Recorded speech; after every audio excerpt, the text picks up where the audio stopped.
Subscribe कीजिए भोजपुरी देहाती tonic channel को और साथ में बेल आइकन घंटी दबाना ना भूलें, ताकि जब भी वीडियो मैं नए अपलोड करूं तो सबसे पहले आप देख सकें।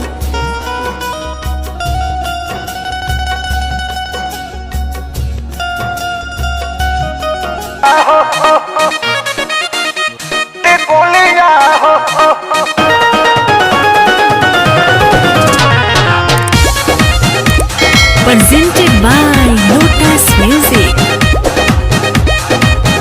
अरे भूसट के बाटाम कहाँ गिरल बा टूट के, अवतार मजा राजा कवना से लूट के, बोला ना ए हो।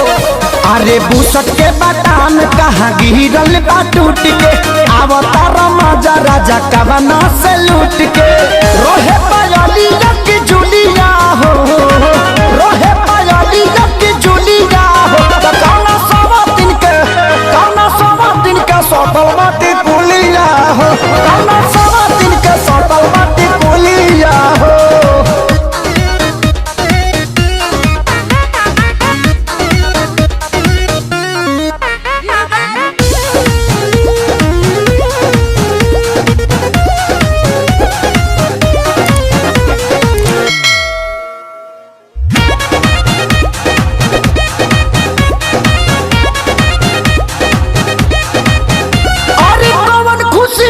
तबे वो कदा में जे चलो न डूबे वो ही पोखरा में, पोखरा में, पोखरा में।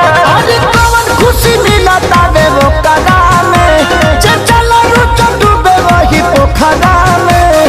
हमारा से कबो न सवाद लेला हो, खेतवा में हमारा न खाद देला हो। लागे मोटरा मरले बिया लुलिया हो, लागे मोटरा मरले बिया लुलिया हो। तो कौना सवा दिन के सटल माटी पुलिया हो, कौना सवा दिन के सटल माटी पुलिया हो।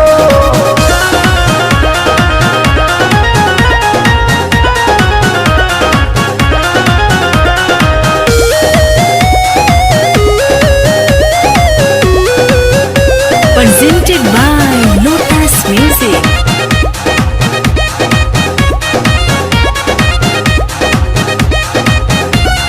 घर के कारखाना सोनू जाम होता, पवनिया तो राजी के ने काम होता, अरे घर के कारखाना सोनू जाम होता, पवनिया तो राजी के ने काम होता। प्यारे लालो शीश कर के जा रहो, होई कब मशीन मोरी पे जा रहो।